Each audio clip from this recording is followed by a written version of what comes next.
कंजावला incident में Delhi police का investigation काफ़ी अहम मोड़ पर पहुंच चुका है। हमारी 18 टीम्स इसमें काम कर रही हैं और मल्टीपल जो टीम्स हैं वो सभी पहलुओं पर काम कर रही हैं और इसमें हम अभी तक क्राइम सीन को अच्छे से विजिट कर चुके हैं और पोस्टमार्टम एग्जामिनेशन हो चुका है और 5 एक्यूज्ड हमारी कस्टडी में हैं। उनका कस्टडी के दौरान इंटरोगेशन हो रहा है। उनका जो वर्जन है उसको कोराबरेट और कॉन्ट्राडिक्ट किया जा रहा है। उनके इंफॉर्मेशन के आधार पर नई नई जो क्लूज डेवलप हो रहे हैं उनको वेरीफाई किया जा रहा है और इसमें हमें अब तक जो सफलता मिली है उसमें ये है कि जो एक्यूज्ड हैं उनका जो वर्जन था उसमें कुछ हम कंट्राडिक्शन ला पाए हैं और सीसीटीवी फुटेज के आधार पर और जो सीडीआर के आधार पर हमें ये पता लगा है कि इसमें 2 लोग और इन्वॉल्व थे और उनके लिए पुलिस अभी रेड कर रही है। इन्वेस्टिगेशन अभी जारी है। इसमें एक सस्टेन्ड इंटरोगेशन के आधार पे ये पता लगा है हमें कि जो दीपक था वो उसने अपने आप को ड्राइवर बताया था, लेकिन इंटरोगेशन के दौरान हमें पता लगा है कि एक्चुअली जो गाड़ी थी वो अमित ड्राइव कर रहा था और ये इसके हमारे पास साइंटिफिक एविडेंस हैं और 2 लोग जो जिन्होंने ये आइडेंटिटी किसी की कंसील करने की कोशिश की थी, ये ड्राइवर नहीं था अमित, उसके जो सहयोगी हैं उनको इस केस में एक्यूज बनाया गया है। अभी हमारी टीम इन्वेस्टिगेशन रेड्स कर रही है। इसके साथ साथ जो तमाम पहलू हैं, नई नई चीज़ें इसमें डेवलप हो रही हैं, जैसे सीसीटीवी फुटेज हमें मिल रही है, उसका एग्जामिनेशन हो रहा है। आई विटनेस जो हमें मिली है उसकी स्टेटमेंट 164 की हो चुकी है। इसके अलावा जो फॉरेंसिक की रिपोर्ट है अभी उसका हमें इंतज़ार है।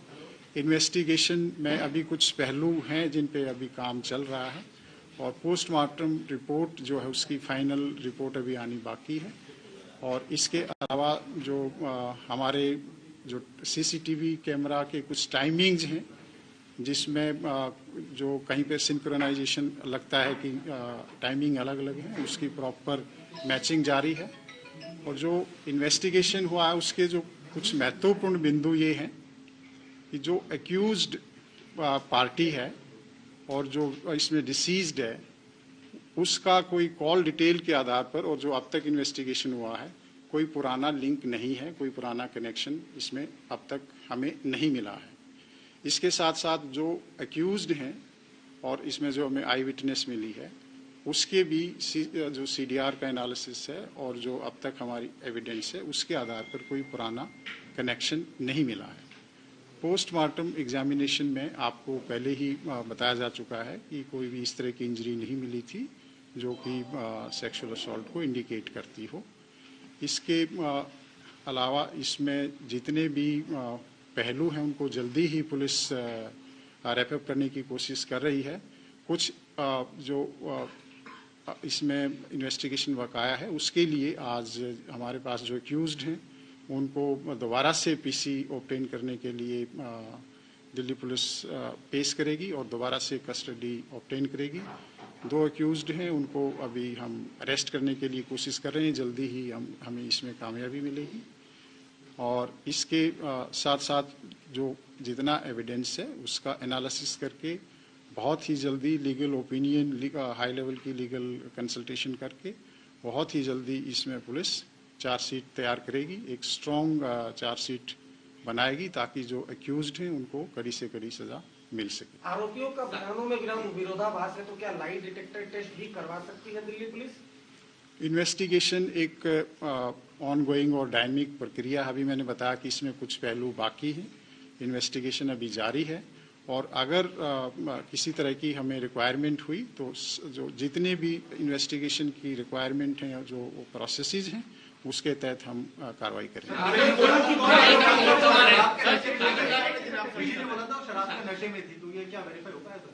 एक, हाँ, क्या क्वेश्चन निधि ने प्लीज? बोला था उसकी दोस्त ने कि वो शराब के नशे में थी उस रात, तो निधि खुद या नहीं पीड़िता के बारे में जो आई विटनेस है, वो आई विटनेस का जो स्टेटमेंट 164 में हमने दर्ज कराया है, उसके जो कंटेंट है वो मैं आपको रिवील नहीं कर सकता। उसने कहीं कोई प्राइवेट स्टेटमेंट दी है, उसके बारे में मेरे लिए कुछ कहना संभव नहीं है। इसके अलावा जो पोस्टमार्टम एग्जामिनेशन की फाइनल रिपोर्ट आएगी, उसके आधार पर हम कह सकते हैं कि पी थी या नहीं पी थी। वैसे भी अगर कोई ड्रिंक करता है या नहीं करता है, इस केस में कोई रेलेवेंस नहीं रखता, क्योंकि 304 आईपीसी का केस है, तो वो एक फैक्ट इरेलीवेंट है और वो हमारे लिए कोई बहुत रेलेवेंट फैक्टर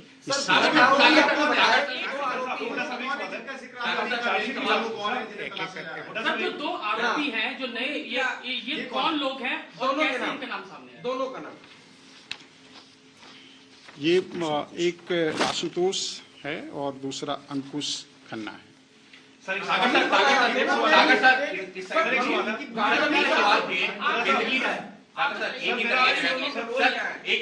निधि को लेकर के 3 सवाल हैं। पहला मैं एक सेकंड चार्जशीट की बात की आपने, चार्जशीट दाखिल करेंगे तो कब तक इसमें चार्जशीट दाखिल हो जाएगी? देखिए, जैसे कि मैंने बताया कि इसमें इन्वेस्टिगेशन काफ़ी आगे बढ़ चुका है। जो प्राइमरी चीज़ें थी हम कर चुके हैं, लेकिन बहुत इम्पॉर्टेंट चीज़ें भी अभी बची हुई हैं। तो हम पीसी लेंगे, उसके बाद हमारी कुछ रिपोर्ट्स आएंगी, कुछ कैलिब्रेशन होगा, एनालिसिस होगा, लीगल ओपिनियन ली जाएगी। उसके बाद पूरी तरह से एविडेंस कलेक्ट करके हम इसको चार्जशीट करेंगे। लेकिन हमारी कोशिश है जल्दी होगी। जैसे कि आपको मालूम है कि 1 तारीख का इंसिडेंट है, आज 5 तारीख है। 5 तारीख की सुबह तक हमने क्या क्या काम किया, हमारी 18 टीम लगी हुई है, बहुत ही एक्सपीरियंस्ड ऑफिसर्स की। डीसीपी खुद एसआईटी हेड कर रहे हैं, ज्वाइंट एडिशनल सीपी उसको गाइड कर रहे हैं, और डीसीपी द्वारका भी इसमें हमें सहयोग कर रहे हैं। तो बहुत ही स्ट्रॉन्ग एंड कैपेबल ऑफिसर्स की 18 टीम है जो दिन रात काम कर रही हैं, आप सभी को मालूम है। तो मुझे उम्मीद है कि हम जल्दी ही इसमें चार्जशीट आपने लिया, उनकी क्या कैसे वो इसकी क्लियरिटी कर दीजिए कि दीपक अमित का क्या है, आशुतोष और उनका क्या है, ये बहुत इम्पोर्टेंट है। छुपाया क्यों? देखिए, इसमें जो 2 नाम आए हैं नए हमारे एक्यूज्ड हैं, एक जो एक्यूज्ड है उसका भाई है ये। तो उन्होंने ये देखते हुए कि इसके पास ड्राइविंग लाइसेंस नहीं है और ये एक एक्सीडेंट का ही केस है, किसी दूसरे आदमी को सजेस्ट किया कि तुम कहो कि मैं गाड़ी ड्राइव कर रहा था। तो ये उन्होंने एविडेंस को डिस्ट्रैक्ट किया, क्रिमिनल को स्क्रीन करने की कोशिश की है। तो वो हमारा इस केस में एक्यूज्ड बनता है। इसके साथ जिसकी गाड़ी थी उसको भी मालूम था कि गाड़ी कौन लेकर गया है। गाड़ी दीपक लेकर नहीं गया था, गाड़ी दूसरा लेकर गया था। तो उसने भी जो पुलिस है उसको एक तरह से मिस इन्फॉर्मेशन दी है और इसमें अक्यूज्ड को हेल्प करने की कोशिश की है।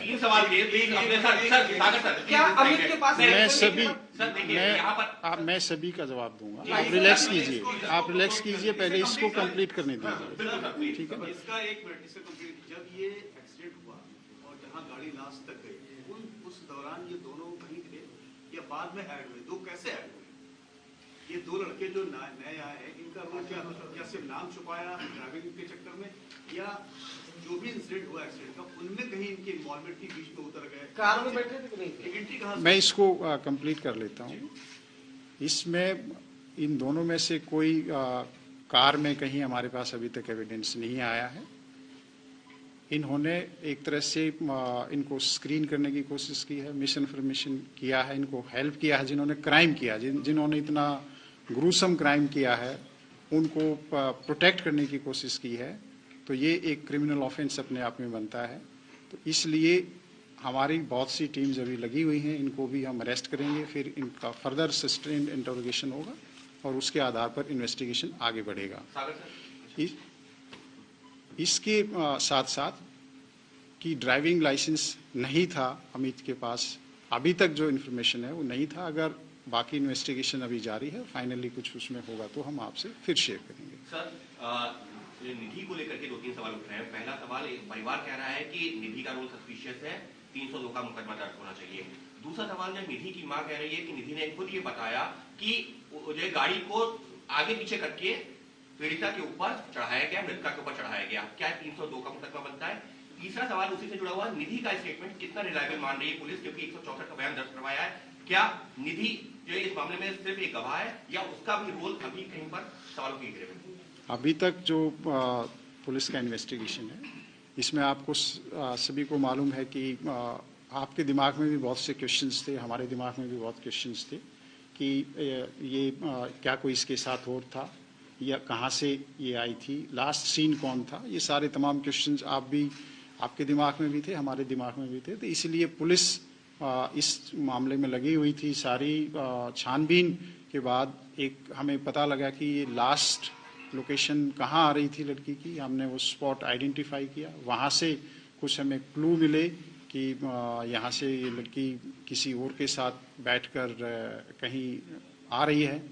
तो उसके थ्रू हम आई विटनेस तक पहुँचे हैं, जो कि सीसीटीवी फुटेज है। इसके साथ साथ जहाँ पर ये दोनों लड़कियाँ थी, वहाँ पर जो होटल है उसका रिकॉर्ड है, उसका डॉक्यूमेंट्री एविडेंस है, किसके नाम बुक है, किसने बुक कराया है, उस तरह की डिटेल हमारे पास है।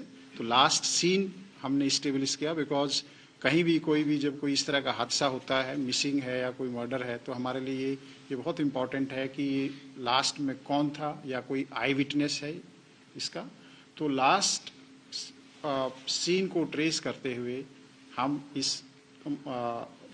स्टेज तक पहुँचे हैं कि जो निधि है वो इसमें एक बहुत अहम विटनेस है। और आप सभी को मालूम है कि इस तरह के केसेस में जो विटनेस होते हैं उनको भी एक तरह से अच्छे से एग्जामिन करना, उसको हमारी बहुत ज़रूरी एक प्रक्रिया है। और जैसे ही हमें लगा कि ये एक हमारे पास अहम एविडेंस है और बहुत ही ये सही एविडेंस है, हमने 164 CRPC के तहत कोर्ट में एविडेंस कराया है, ताकि कोई ये एलिगेशन ना आए कि ये पुलिस की स्टेटमेंट है या पुलिस ने इसको ट्यूटर किया है। वो एक इंडिपेंडेंट एजेंसी है, आप सबको मालूम है, वहाँ का प्रोसीजर सबको मालूम है। मुझे खुद पर्सनली उस जो रिपोर्ट है उसके कंटेंट नहीं मालूम है, पर इतना मालूम है कि हमारा जो इन्वेस्टिगेशन है उसमें सपोर्ट मिल रही है और इसमें इन्वेस्टिगेशन की प्रक्रिया जारी है।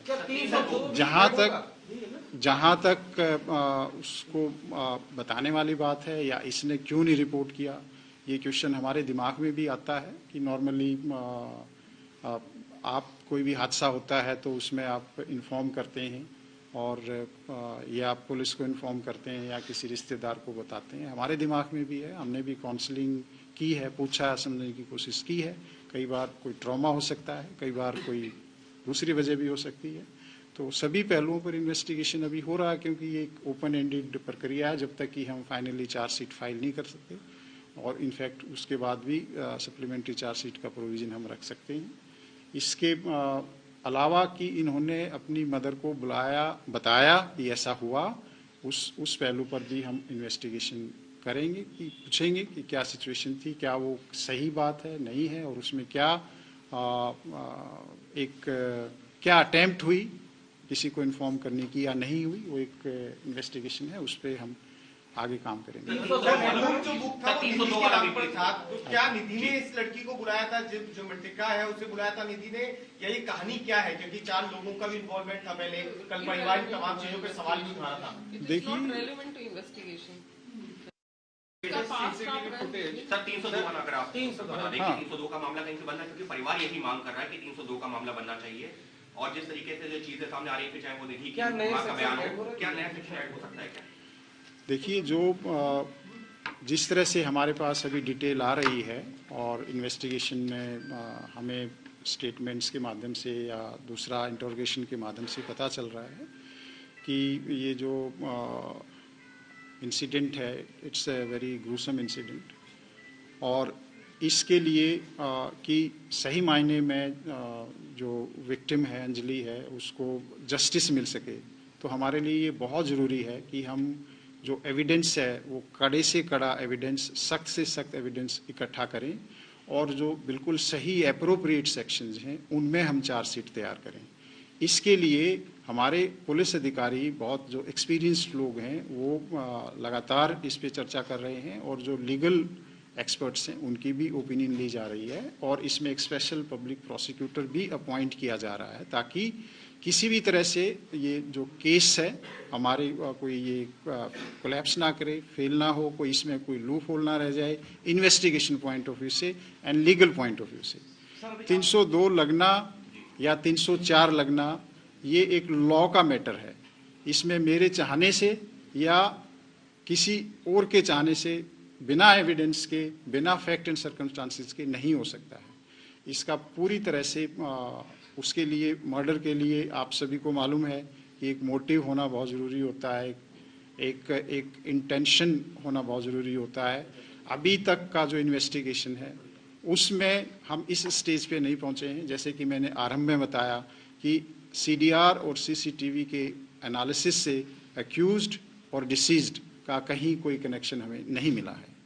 इसके साथ साथ जो अक्यूज्ड हैं उनका और जो आई विटनेस है उसका भी कोई कनेक्शन हमें नहीं मिला है। कोई हादसा होता है और उसमें अगर कोई मोटिव या कोई एक इंटेंशन क्लियर कट ना हो तो उसमें 302 इस्टेब्लिश करना पुलिस के लिए एक बहुत बड़ा चैलेंज है। ये केस आप देखते हैं, पहले भी इंसिडेंट हुए हैं। एक BMW का इंसिडेंट था, मैटर बहुत हाई लेवल, सुप्रीम कोर्ट के लेवल तक जाता है। 304, 302, 304A ये लीगल इश्यूज हैं। पुलिस को जो लॉ के तहत कार्रवाई करनी पड़ती है, तो अभी तक का इन्वेस्टिगेशन क्लियरली इंडिकेट करता है कि 304 के लिए फिट केस है। उसके लिए भी हमें बहुत ही स्ट्रॉन्ग एविडेंस इकट्ठे करने हैं और वो काफ़ी कुछ हमारे पास आ चुके हैं और काफ़ी एविडेंसेस और अब हम इकट्ठा करेंगे। 304 और 304 कोर्ट में टिक पाएगा, इतने सबूत पुलिस इकट्ठा कर लेगी कि जो धाराएं लगाई हैं उनको कोर्ट में टिक। मुझे पूरा विश्वास है कि जिस हिसाब से पुलिस ने इसमें इतना फास्ट इन्वेस्टिगेशन किया है और फर्स्ट कोई ही 5 अक्यूज अरेस्ट कर लिए गए थे और उसके बाद पोस्टमार्टम एग्जामिनेशन, उनका फॉरेंसिक एग्जामिनेशन, सारे जो एविडेंसेस कलेक्ट हुए हैं, पुलिस को पूरा विश्वास है कि हम इसमें एक बहुत ही स्ट्रॉन्ग केस बनाने में सफल होंगे। कब पता लगा उनको? देखिए, जो पुलिस एक निष्कर्ष पर पहुंची है, जो एविडेंस के आधार पर, इंटरोगेशन के आधार पर, और जब हम 304 का केस अभी धारा इस पे लगी हुई है, तो 304 का मायने ये होता है कि अक्यूज्ड को या किसी भी जो भी क्रिमिनल आदमी है जिसने कोई क्राइम किया है, कि उसको नॉलेज होती है कि अगर मैं ऐसे गाड़ी को मारूंगा या इसको आगे ले जाऊंगा किसी के ऊपर के इंसान से, तो उसकी डेथ हो जाएगी। तो ये नॉलेज है, इसमें कोई डाउट नहीं है हमारे हिसाब से, और इसीलिए हमने 304 का केस। सर, जो आपने सेक्शंस लगाए हैं 304, इसमें एमएससीटी एप्लीकेबल होगा या नहीं? देखिए, जो एमएससीटी की क्या सेक्शंस एप्लीकेबल होंगे, 304 में एमएससीटी बहुत रेलिवेंट नहीं रह जाता है, लेकिन एक ये है कि एप्लीकेबल इसमें रेलिवेंट सेक्शन एमएससीटी के वो भी होंगे। बट एक ये है कि एक ड्राइवर, एज ए ड्राइवर की भी ये रिस्पॉन्सिबिलिटी भी है कि अगर कोई इंसिडेंट हुआ तो उसको पुलिस को बताए। जो इस केस में इन एक्यूज्ड ने पुलिस को नहीं बताया कि उन्होंने ऐसे कोई एक्सीडेंट किया है, इन्फॉर्मेशन को छुपाया है। तो जितने भी स्ट्रिक्ट पॉसिबल एक्शंस, एक्ट्स हैं और सेक्शंस हैं, पुलिस वो लगाएगी।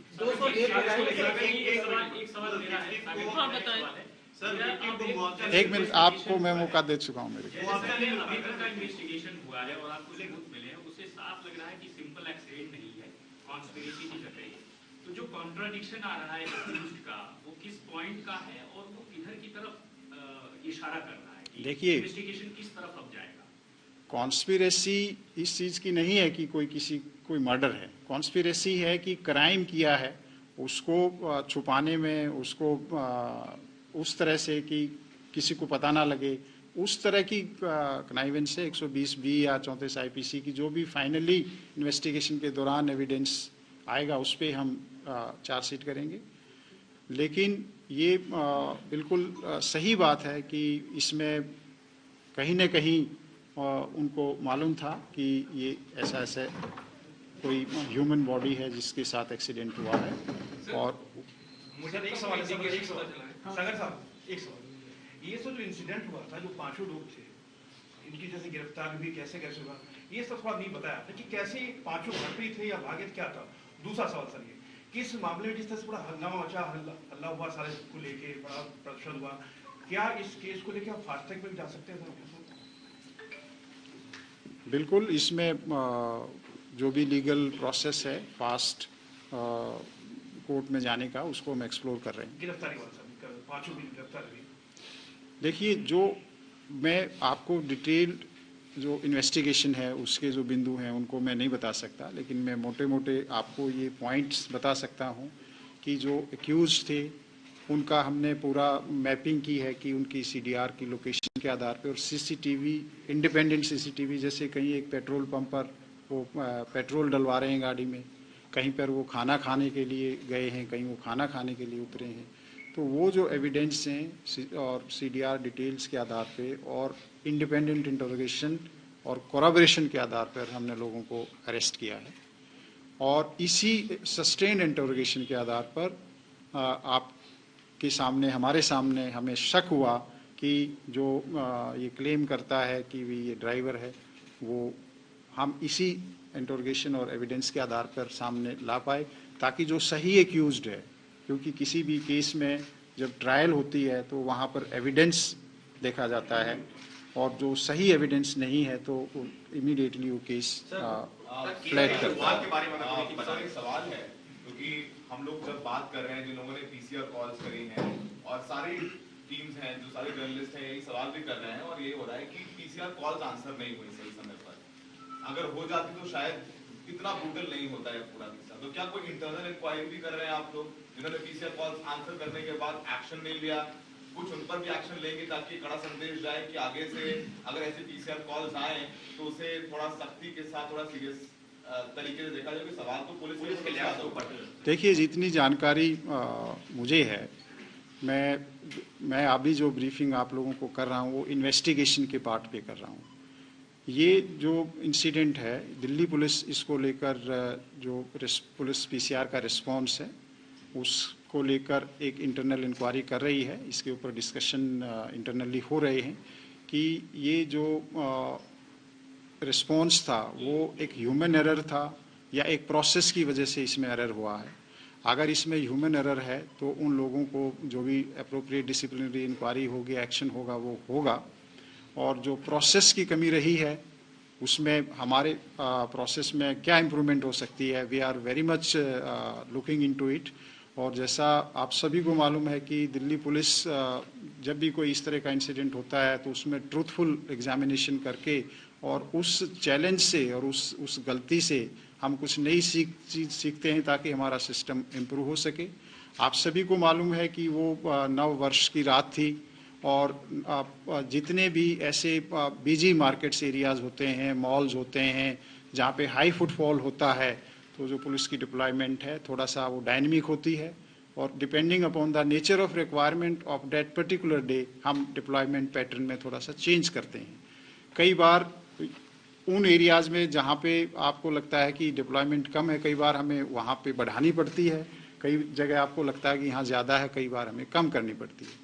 तो वो डायनेमिक डिप्लॉयमेंट है। PCR का जो मैकेनिज्म है उसमें कोई प्रोसेस की कोई कमी है या कोई हमारे ऑफिसर्स की कमी है, ट्रूथफुली दिल्ली पुलिस उसमें इंक्वायरी कर रही है, और उसमें जो भी एक्शन अप्रोप्रिएट होगा वो सीनियर लेवल पर उस पर एक्शन लिया जाएगा। एक्सीडेंट हुआ था उसके ठीक 30-40 सेकंड के बाद PCR वहां से गुजरती हुई दिखी, CCTV ऐसा भी है, तो आप मानते कहीं ना कहीं लैब से at the hand of police? देखिए, जैसा कि मैंने बताया कि जिस 30 सेकंड की बात आप कर रहे हैं उस 30 सेकंड में अभी तक कोई लैप्स नहीं आया। इनफैक्ट उसमें बहुत अच्छा एक्शन हुआ है। जैसे ही उसने पीसीआर ने, हमारी ईआरवी ने उसको देखा है कि कोई स्कूटी पड़ी हुई है, स्कूटी को उसने के बारे में अपने एसएचओ को जानकारी दी है, एक्सीडेंट शुदा स्कूटी है। उसके बाद उस स्कूटी का नंबर लिया गया है, उस स्कूटी के नंबर ट्रैफिक से नंबर लेके जो एड्रेस आया है उस स्कूटी के एड्रेस उसके घर पे भेजा गया है। वहाँ पे जो ऑनर है स्कूटी का वहाँ नहीं मिलता है और वो कार्रवाई बहुत पहले तक हो चुकी है, जबकि डेड बॉडी बाद में मिलती है। तो ऐसा नहीं है कि पुलिस का रिस्पांस ठीक नहीं था। We were not lucky that day कि वो अगर हमारी ईआरवी थोड़ा सा पहले उसको देख लेती तो प्रोबेबली इस लड़की की जान चली जाती। लेकिन this is beyond human control. जब एक किसी ईआरवी ने देखा ही नहीं तो ये उसको ये कहना कि जी कमी रही है, मैं उस पॉइंट पर आपको कितना टाइम अब तक आ रहा है पूरी जांच में, कितने घंटे तक वो गाड़ी घूमती रही, इसका पता चला? सही का सप्लीमेंटरी भी है। 4 किलोमीटर शुरुआत से बहुत सारे कंफ्यूजन है।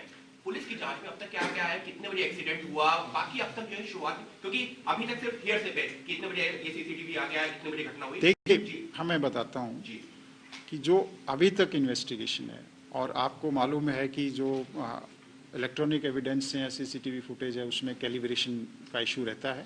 बट मैं I can be as precise as कि ये इंसिडेंट 2:04 और 2:06 के बीच हुआ होगा। तो हम यहाँ तक पहुँच गए हैं। मैं ये भी कह सकता हूँ कि 2:05 पे हुआ है, तो आप उससे बहुत आगे पीछे नहीं जा सकते हैं। अगर हम 2:05 मानते हैं, तो अगर हम स्ट्रेच करते हैं, जबकि बॉडी मिली है कहीं पर एक्चुअली, तो वो 4:15 के आसपास का टाइम है। एग्जैक्ट नंबर टाइम मैं रिमेंबर नहीं कर रहा हूँ। अनफॉर्चुनेटली बॉडी ड्रैग की गई है, और वो जो स्ट्रेच है आप सभी को मालूम है, वो हरियाणा को जाता है, वो रोड जोनती बॉर्डर है, तो रात का टाइम है, पीसीआर्स हैं वहाँ पर। तो जैसा कि मैंने बताया कि उस रिस्पॉन्स में जो भी अगर हमारे को इम्प्रूवमेंट की कोई गुंजाइश है, तो हम उसको इंटरनली स्टडी कर रहे हैं, साइंटिफिकली उसको हम इम्प्रूव करेंगे। और जहाँ कोई ह्यूमन एरर है और कोई है तो उसके ऊपर भी अप्रोप्रिएट एक्शन।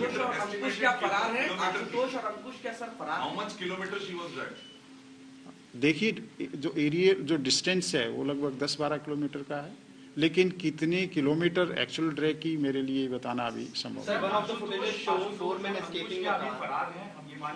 क्या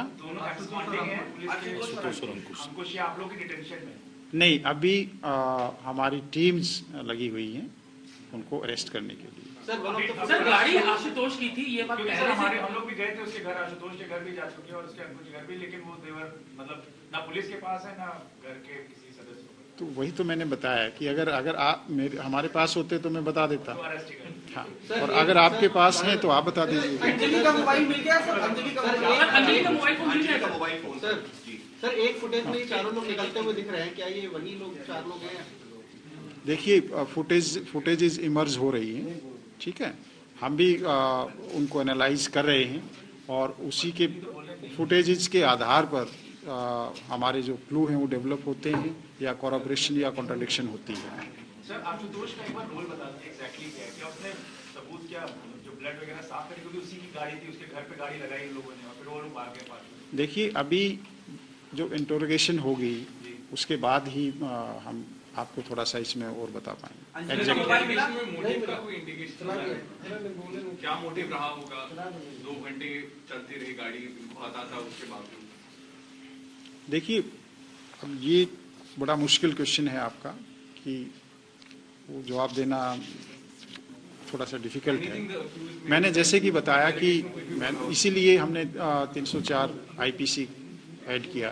सर जो कार पार्क हुई थी उसके बहुत कम समय में एफएसएल की टीम वहां पहुंच गई थी, तो क्या कार से उस वक्त अब आई थिंक आई हैव दोस्ती पुरानी थी क्या? क्योंकि परिवार ने मना कर दिया कि वो पहले से निधि को नहीं जानते, अंजलि के साथ कोई संबंध नहीं थे, दोस्ती नहीं थी। देखिए मैं इतना कहूँगा कि उनकी दोस्ती कितनी पुरानी थी कितनी नहीं थी वो एक उनका पर्सनल इशू है, मुझे नहीं मालूम। लेकिन जो हमारे पास एविडेंस है, मैं इतना कह सकता हूं कि जैसे 31 का इंसिडेंट है और 30, 29 इसके 20-25 कॉल हो रखी हैं, तो एंड द वेरी फैक्ट कि वो एक स्कूटी पे थी, तो वो फ्रेंड थी या नहीं थी ये मेरे लिए कहना मुश्किल है। निधि सिर्फ एक विटनेस है, फिलहाल निधि सिर्फ एक विटनेस है इस केस में। सर मेरा एक सवाल है कि अमित का भाई क्या अंकुश है या आशुतोष है? सर निधि सिर्फ एक विटनेस है, फिलहाल निधि को एक विटनेस के तौर पर ही देखा गया है, उसके स्टेटमेंट को एज इट इज रिलाई किया गया पुलिस के द्वारा। वो तो कोर्ट में उसकी स्टेटमेंट रिकॉर्ड कराई, that's part of investigation. Thank you.